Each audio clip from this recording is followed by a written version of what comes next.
Assalamualaikum warahmatullahi wabarakatuh. Waalaikumsalam. Saya Fahmi, mau nanya pendapat Cak Nun juga Pak siapa tadi? Mukhlis ya? Pak Muslim, ini Pak Muslim. Pak Muslim. Iya. Saya itu kan kemarin itu ada kepikiran ide tentang bagaimana cara memakmurkan masjid gitu ya. Terus idenya sih sederhana. Pas kita lihat pergi ke warnet itu, di sana itu kita bisa download bergiga-giga film atau film-film terbaru gitu kan. Tapi kalau pas saya ke masjid, kenapa nggak bisa dapetin info-info terbaru lewat wifi atau apa itu yang disediakan dari server di masjidnya sana, sehingga saya bisa nikmatin, misal katakanlah saya dari luar kota terus ke UGM gitu ya, terus ini hari-hari terakhir Ramadan, wah aku pengen lihat ceramah-ceramah yang kemarin-kemarin pernah direkam, di syuting gitu kan, tinggal colokin wifi atau connect ke sana. Itu gimana, apakah kayak gitu tuh diperbolehkan, atau kalau misal bisa di UGM dilaksanakan, ya saya sangat berharap banget. Gitu aja. Mungkin ada satu tambahan lagi ya seperti tadi katanya apa itu namanya, untuk membangun masjid dan segala macamnya itu kan ada perlu teknologi. Kenapa nggak teknologi tadi ya, seperti wifi, terus apa ya, SMS gateway diterapin di sana. Jadi misal katakanlah saya datang ke masjid sana, tahu-tahu dapat SMS, "Ding, wah selamat datang di Masjid UGM" gitu. Wah. Ya itu dia. Terus saya juga berkeinginan untuk menyatukan informasi yang ada di seluruh masjid Indonesia. Jadi misal di UGM ada info terbaru apa itu namanya, kegiatan keagamaan atau sosial apa, terus di Istiqlal ada apa, misal katakanlah hari raya kurban atau hari apa itu, masyarakat bisa ngerti gitu loh. Jadi informasi, jadi kita sendiri ngerti apa itu namanya, lebih mencintai masjid lah dengan adanya info-info gitu. Itu, terima kasih. Assalamualaikum.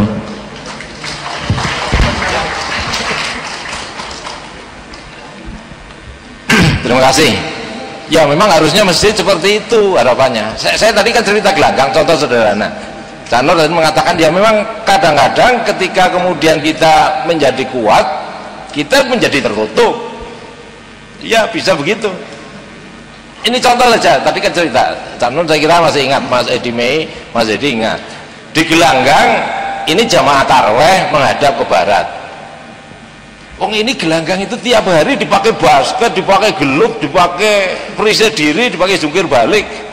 Loh, mau ada band saja kok nggak boleh, gara-gara tadi beberapa menit sebelumnya dipakai tarweh. Ini contoh misalnya. Sampai akhirnya oke, kita bersepakat, ya wis, ojo madhep kiblat gitu loh. Nanti Cak Nun mesti komentar nih nanti. Kiblat mundi jane wong apa ya bener ke sana ke sini, kalau Cak Nun kan mesti jelaskan begitu. Ya kan? Akhirnya diputuskan ini berunding di antara para pembaharu dakwah di UGM. Waktu itu, zaman itu, ya wis, kalau gitu jangan menghadap kiblat, menghadap ke selatan, menghadap Nyi Loro Kidul gitu, kira-kira gitu. Jadi dianggapnya kesenian itu Nyi Loro Kidul gitu loh, Cak Nun. Padahal waktu itu ya tidak, karena pintunya di sana, kalau panggungnya di sana kan orang nggak bisa masuk gitu, di Gelanggang itu. Contoh sederhana itu, pengertian bahwa ya pasti tidak lah. Kalau Kiai Kanjeng lalu bawa ini ke mihrab ya pantes gitu. Tapi paling tidak jangan disakralkan lah di halamannya, dan apa ya terus lalu harus orang lalu beramah-ramah keluar dari tempat sholat, lalu keluar itu, lalu baru kalau mau dengan musik harus di sana, kan boleh saja duduknya di tempat tadi sholat, Kiai Kanjengnya di selatan sana panggungnya atau apa ada. Ini yang saya kira harus, saudara siapa yang terakhir itu, harusnya begitu. Masjid itu memakmurkannya hari ini ya memang seperti itu, ceramah agama itu kalau perlu ya, kalau lebih membumi ada buku-buku bimbingan tes yang dibagikan gratis dan sebagainya. Kan banyak teman-teman yang dari luar daerah yang miskin-miskin yang mestinya begitu. Memakmurkan masjid itu tidak hanya seperti tempo dulu. Sama seperti ya buka puasa bareng, sopo wae kere, sopo wae sing lewat yo entuk gitu loh. Tapi ketika kemudian kadang-kadang menjadi masjid, coba yang tidak pakai jilbab saja kan rawani mlebu. Ayo, kenapa sekian puluh tahun yang lalu ketika tempatnya malah sederhana, malah biasa, orang wani cak nun. Gampangannya wong edan lewat mampir wani gitu loh. Sekarang menjadi tertutup. Beberapa teman orang ngaku piawe rawani mlebu masjid gitu loh. Ini pertanyaannya. Jadi saya kira yang terakhir itu saya kira bagus sekali. Ya mestinya begitu. Waif ini di masjid ya, tapi harapannya kalau mau repot juga, kok ngimami sambil buka iPad gitu. Nek rapal bacaan ayatnya boleh nggak kira-kira gitu ya? Sekarang itu untuk jadi imam tuh gampang kok. Angger terawih 23 aja cukup. Tuh rakaat pertama alif lam mim. Alif lam mim Allahu akbar selesai. Alif lam mim ra nun toha yasin kafe udah beres semua udah. Jadi nggak perlu iPad gitu ya. Oke. Tapi Pak Musli, saya kira kita senang sekali dengan usulan teman kita tadi. Artinya masjid bisa mendayagunakan perangkat-perangkat informasi yang sudah begitu canggih untuk mengantarkan Islam kepada siapapun yang datang ke masjid. Ya itu bisa ada. Setiap masjid ada layarnya. Seminggu sekali ada diputar film apa kek, ya tidak harus film Islam dalam tanda petik kan, film yang mendorong akhlakul karimah itu bisa film Amerika juga ada, juga banyak filmnya akhlakul karimah, atau ceramahnya Ahmad Didat, ceramahnya ulama-ulama yang sebanyak mungkin. Karena sekarang kan yang bikin radio itu kan kan sekarang cukup banyak radio pembodohan Islam. Nah Masjid UGM punya radio yang memberi mosaik wacana mengenai Islam yang bermacam-macam. Apa susahnya gitu loh.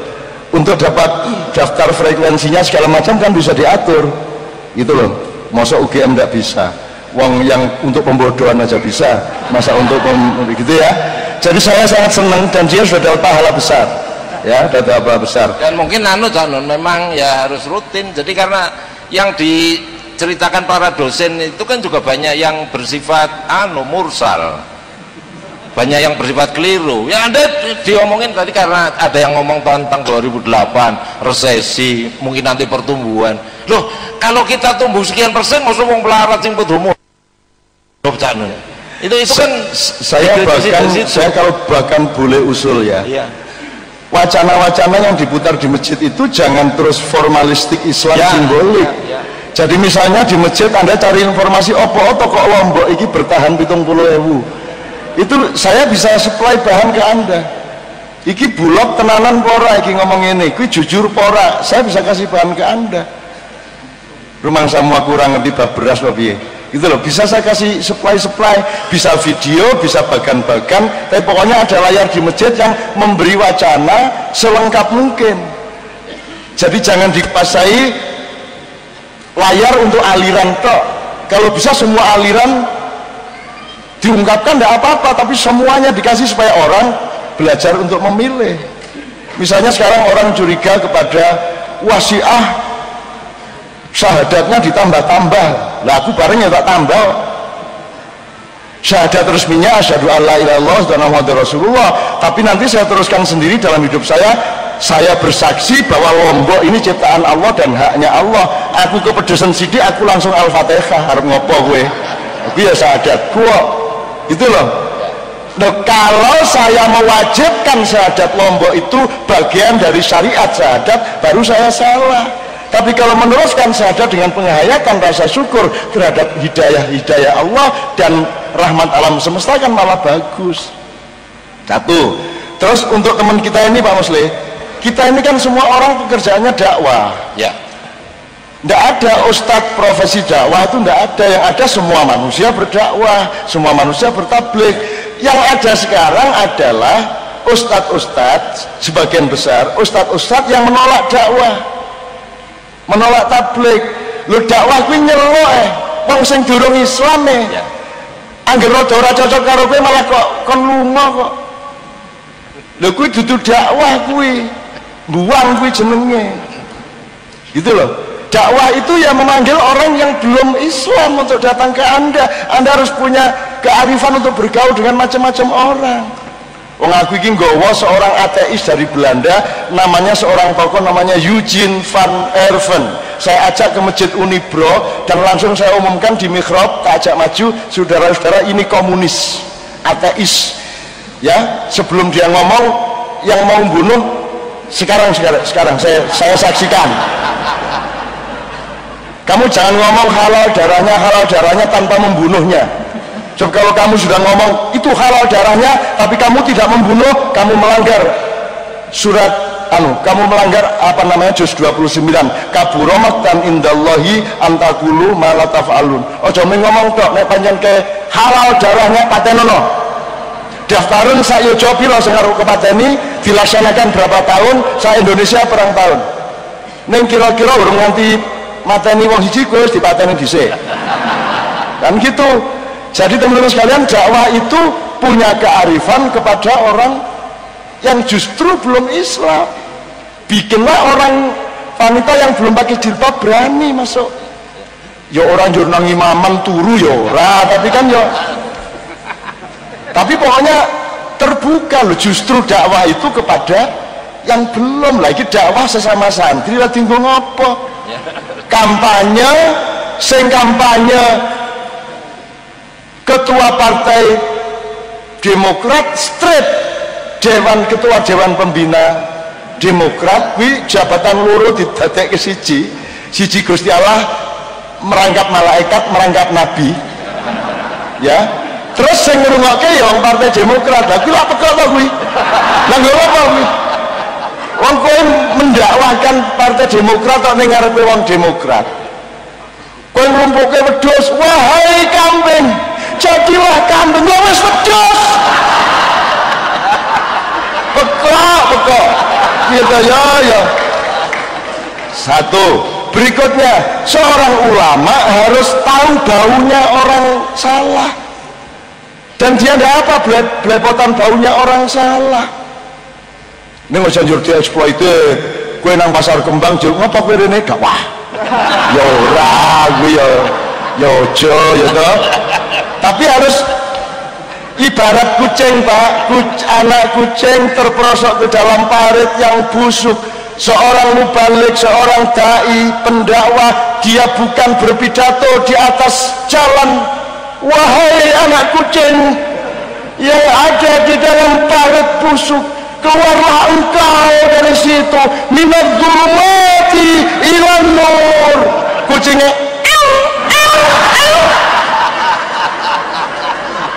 yang harus kamu lakukan adalah turun ke parit, korban kotor-kotor sedikit malah kotornya itu indah karena kamu sedang menolong anak kucing. Ambillah kucing itu didusi, dipakani, didol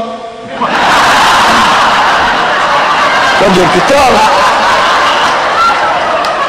gitu loh ibaratnya ya lah iya gitu loh. Dakwah kok buang orang, ada orang ngirimi selamatan bersyukur dibuang gitu kan. Kamu itu tidak usah jadi orang Islam, jadi manusia yang tidak melukai orang saja sudah lumayan itu kan. Loh, terus kamu itu mempertahankan Islam dengan melukai sesama manusia. Islam capopo iku nggak bisa. Islam itu mengamankan semua orang, bikin semua orang merasa enak, nyaman kan begitu.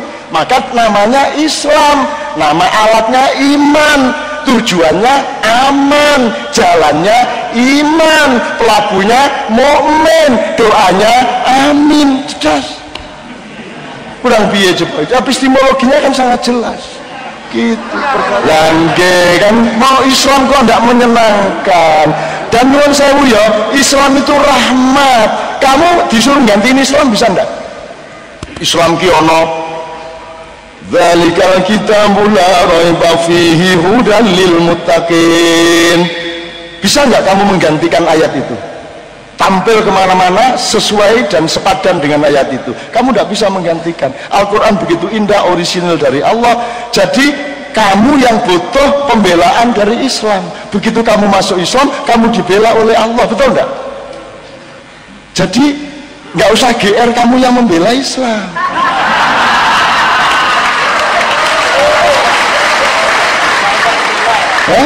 Loh, saya tidak mengatakan Islam tidak perlu dibela. Yang lebih perlu dibela itu kamu. Nah, Allah membela kamu dengan syarat peganglah Islam, gitu loh. Nah, kalau Islam yang seharusnya jadi teken, malah ngongkon kene sing jadi teken, lalu teken-teken. Nah, kan kita jalan tongkatnya itu Islam. Lah kalau tongkatnya ini minta kita bela, lawang sing marake mlaku dedeki ana tongkat malah tongkatnya aku tuntunan mlaku lah terus piye? Ini belum ngomong subjek objek dalam bahasa. Aku membela Raffi, artinya adalah Raffi bukan aku. Arti yang lain adalah aku bukan Raffi. Jadi kalau aku membela sesuatu atau seseorang, berarti seseorang atau sesuatu itu bukan aku, bener nggak? Kalau aku membela Islam berarti aku bukan Islam, jelas. Rawahu Kiai Toto, gitu kan? Saya nggak marah, nggak apa-apa, maksudnya baik. Tapi kalau Anda ingin membela Islam, nomor satu adalah kemanapun Anda tampil, mereka semua merasa dibela oleh Anda, kan begitu? Bukan merasa terancam oleh Anda. Gitu loh, Rek. Nek perasaku, nek nganggo akal kalau pikiran. Nek ora ya mbok piye meneh. Ada komentar, Pak, soal belo-belo iki? Enggak, ini soal negara-negara Islam tadi. Oh iya, kan, iya. Kita ini kan sebenarnya kayak kalau dari sisi uang, sisi ekonomi, negara-negara Islam itu kan sangat kaya sekali. 10% saja lah duitnya Arab itu diambil dari New York itu, dari Wall Street, itu runtuh itu. Tapi kan Samin tadi ceritakan apa-apa itu kan bukan kekuatannya, ini niatnya. Lah kalau tidak ada niat memang untuk membangun peradaban Islam, sistem perekonomian Islam yang kuat dan sebagainya, ya uang-uang negara-negara Arab masuk Libya dan sebagainya yang menguasai hampir mayoritas pasar modal, pasar uang di seluruh dunia itu, ya malah salah-salah bisa dipakai ngebom negara-negara Islam. Kan biniatnya itu. Akhirnya sekarang negara-negara Arab kan justru tetap didikte oleh itu. Jadi makanya ya tadi, ya kita bersama-sama mudah-mudahan ada kesempatan situasi bisa menjadi lebih baik. Saya kok enggak begitu tertarik sama kategori dan terminologi seperti itu. Ora paten aku ora arep ngono-ngono kae. Sing maju karo sing ora maju itu lah menurut pikiran mereka. Menurut pikiran saya dari dulu punya teori sendiri. Ben wae. Aku dikongkon kita disebut negara berkembang mbahmu. Aku rarap nututi kowe kok kita dibilang negara terbelakang terus mengejar Amerika. Lah mau aku ngejar Amerika, wong Amerika yang buriku kok. Ngono aku mengejar. Opone sing ngampus ke Amerika. Aku njaluk opone sing ngampus ke Amerika. Kono bedane Indonesia karo Bali ora iso kok. Opone, siapa bilang itu negara maju? Yang negara maju itu ya manusia Indonesia, nek negarane ben ora maju ora apa-apa. Nek manusia Indonesia enggak terlawan. Hidup dalam penderitaan bisa, hidup dalam kebodohan mampu. Orang Indonesia enggak bisa diapa-apain. Dalam survei internasional, manusia dan bangsa yang paling sering dan yang paling bergembira itu bangsa Indonesia, karena bangsa Indonesia untuk gembira tidak tergantung berapa jumlah duitnya, gitu loh. Kene kira duit itu malah guyu cekakaan. Apaan ada hujan bangsa pekok tenan ini. Jadi Mas, mereka Mas yang bikin kriteria tentang peradaban baru itu Mas, Anda tidak usah percaya itu geng Mas. Anda pikir PBB itu serius? Itu juga cuma satu geng, satu jaringan. Hadiah Nobel, jangan percaya, itu cuma jaringan. Itu kolusi internasional. Hadiah misalnya kalau film, hadiah Oscar award, itu juga jaringan. Itu cuma, jangan percaya. Orang Islam itu memang tidak boleh maju menurut mereka. Jadi kalau Islam maju, mereka tidak senang. Islam itu harus miskin, harus kumuh, harus bodoh, harus kampungan. Tidak apa-apa, biarkan mereka menganggap kita kumuh, kampungan dan bodoh. Kita diem-diem menikmati kekayaan kita. Aku luwih sugih kok. Aku luwih sugih saka kanca-kancaku Amerika, Malaysia, Inggris sing jabatane dhuwur, aku luwih sugih. Tandane sugih apa? Konon rakir mangan wele abot ra karu-karuan. Aku iki njojet 20 juta, tak kaki 35 juta, coba. Kuwi kedaden kuwi aku. Aku iki dikai honor tak pikir 50 juta. Saking optimisku langsung transfer. Iki tak kei 10, iki tak kei 15, iki tak kei 10, jumlahnya 35 juta. Bareng tak buka 20 juta. Nah, malah tombok. Tapi dalam Islam itu keindahan. Suksesku tidak pada uangnya, tapi pada keikhlasanku dan kegembiraanku kita mentransfer. Meskipun ketika ketahuan aku tombok 15 juta, ono misue sithik.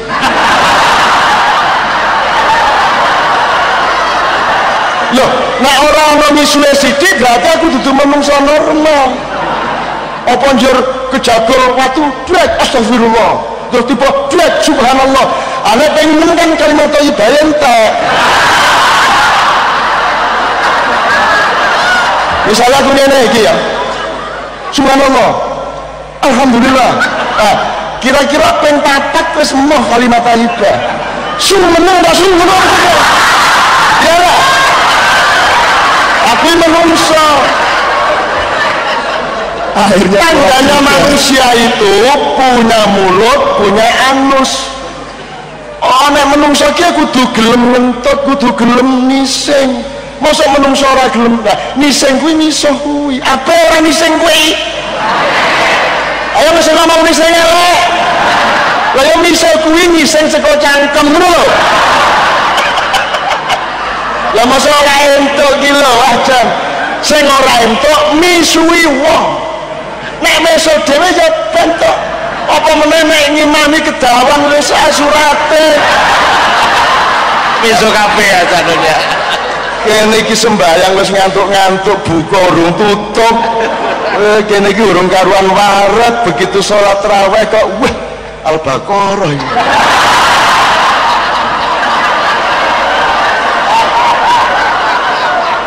Terus berharap kira-kira seayat lain. Alladzina yu'minuna billahi wa yuqimuna sholata wa hum yunfikun. Allahu akbar. Walladzina waduh. Yes, rakaat pertama isi sabar. Ya Allah, dalam hati kuatkanlah. Rakaat loro. Lu kok diteruski Al-Baqarah? Wah ketoke sak trawean Al-Baqarah kabeh iki. Wah, kesabarannya turun. Terus rakaat ketiga, wah jan iki imame iki ora mudeng. Ngono njero ati to. Rakaat keempat wis ora duwe intelektual meneh. Wis gari emosional. Bajingan. Ngono kan? Ya.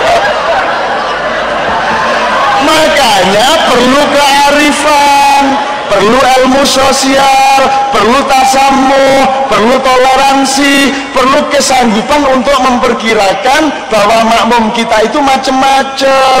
Ono sing alim banget, ono sing lagi mlebu Islam, ono sing ngadeg kuat, ono sing asam urat, ono sing lah macam-macam. Ojo dawa-dawa. Ya.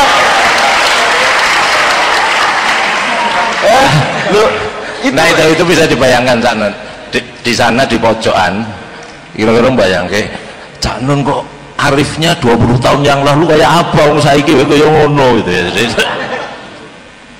Maksudnya bukan maksudnya Cak Nun 20 tahun yang lalu itu kayak apa, wong saiki saja sudah seperti ini gitu loh. Loh, aku biar luwe arep aku biar. Oh,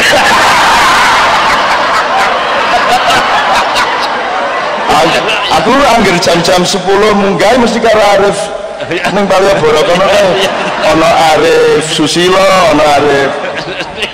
Nah, oke. Saya kearifan sama kealiman tolong dipelajari dong. Dipelajari. Wong alim, wong arif ono bedane. Taklim, makrifat ono bedane. Majelis taklim ki majelis taklim. Kalau majelis taklim itu sinau bareng, rembuk, itu taklim, ya. Tapi kalau majelis taklim yang ada sekarang itu bukan taklim. Itu ceret, ngecuri cangkem mangat, kan begitu. Seharusnya diskusi dan ada agenda meningkatkan ilmu bersama-sama, itu majelis taklim. Kalau ada wiritannya, ada istighosah, namanya ta'rif, karena yang dicapai bukan ilmun tapi ma'rifatun, irfan, ngono. Ono kabeh iki 10 menit lagi nih.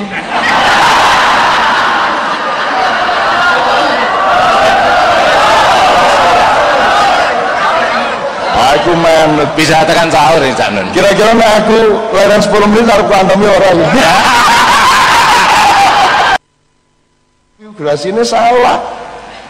Nek santri karo abangan isi lumayan, nek santri karo abangan ono karo priyayi kuwi lak padha karo wit kelapa, karo godhong, karo woh. Lha piye kuwi? Nek wit kelapa kan karo jambu, karo trembesi ngono kuwi. Lah kowe iki salah barang berbarat kok nut kuwi lho. Itu lho, mulane golek dhewe. Sekolah sampai lulus tujuannya nyenengke ibumu karo bapakmu. Ngono. Perkara ilmu aja percaya karo dosenmu.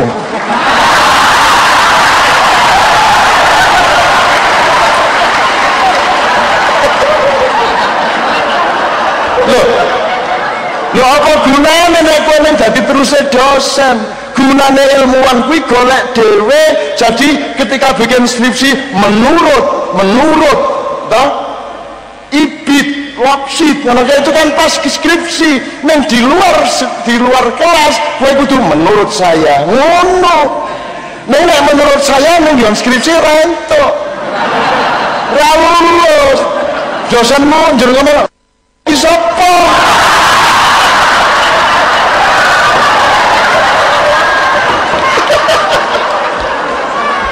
Gitu ya teman sekalian ya.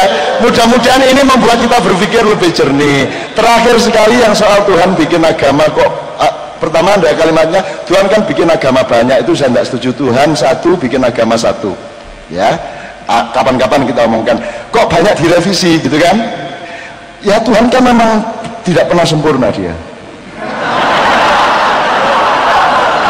Jadi dia keliru-keliru terus bikin amandemen sendiri gitu kan.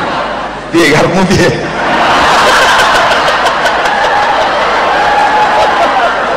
Jadi Gusti Allah gawe salah ngene wae. Kira-kira masamu Gusti Allah ki dosen UGM ngono ya. Jadi menurut saya premis dasarnya adalah Allah itu tan kino yang apa tan kena kiniro laisa kamitsli syai'un, dia maha benar. Sehingga tafsirmu jangan mengandaikan Tuhan itu bisa punya kesalahan dan punya kelemahan. Gitu loh Mas. Nah sekarang aku duwe tafsir kuwi ning rada dawa, singkat wae ya. Singkat wae.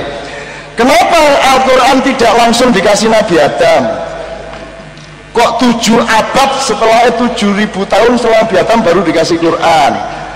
Terus aku tahu takon Mas Jibril jenengan panggil Gusti Allah. Ambok siang sisan mawon Nabi Adam niku diciptakan terus dicekeli Quran ampun beres. Terus karepmu piye nun? Nggih jenengan panglet. Terus Jibril munduk-munduk kae mun sewu niki enten tiyang Indonesia panglet. Kok mboten langsung ke Quran. Terus Gusti Allah mesem. Nek kae karep dadi Gusti Allah dadi Gusti Allah dhewe kono. Aku tak golek nggon liya ngono ya. Gusti Allah ditakoni ayo sak karepe arep revisi arep besi ben sak karepku lah Gusti Allah kowe apa piye Gusti Allah kudu mempertahankan argumentasi iya aneh ada lagi promotor Gusti Allah itu piye Allah kenapa agama kok direvisi wah nyun sewu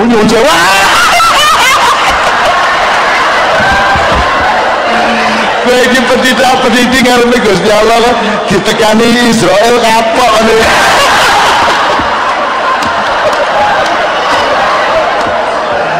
oke nanti datang ke Ma'iyah ada penjelasannya hubungannya sama umurnya Nabi Adam umurnya Nabi Nuh sekian generasi dibikin umurnya sekian badannya sebesar apa ada hubungannya dengan proses penelitian manusia untuk menemukan Allahnya karena ada perjanjian sebelum dilahirkan kemudian Allah mulai ngasih mushaf sobekan informasi sejak Nabi Ibrahim kemudian sampai kepada Allah ngasih beberapa resep dan komandemen kalau bahasa saya beluluk kemudian dievolusikan bukan direvisi dievolusikan menjadi cengkir itu namanya Zabur cengkir dikembangkan Bani Israil didol ning marung dadi es degan maka Injil itu adalah berposisi degan dikembangkan dievolusikan menjadi sempurna jadi kelapa namanya Al-Quran kenapa kok tidak semula sejak awal hakmu takon iki apa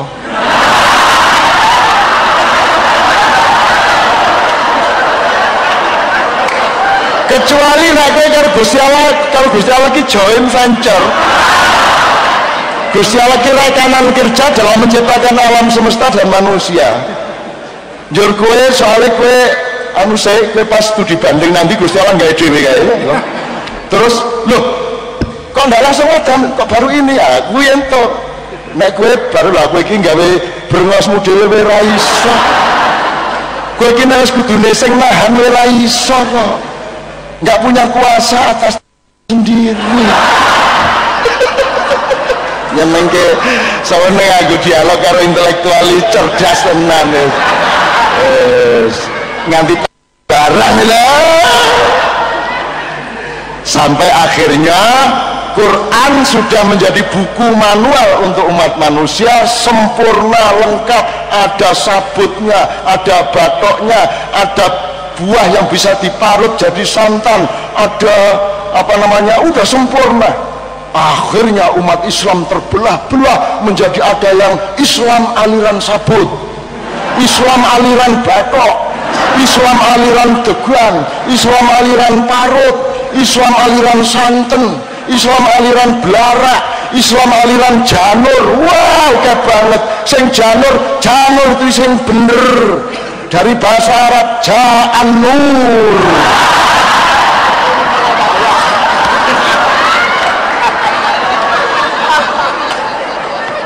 no meneh jadi mari kita ingat Islam adalah keseluruhan kelapa yang sempurna itu bagi yang suka batok rasa ngenyek degane yang suka sabut nggak usah mengharam-haramkan sabutnya mari kita bekerja sama husnudzon satu sama lain bareng-bareng menciptakan fungsi kelapa yang selengkap-lengkapnya gitu loh oke.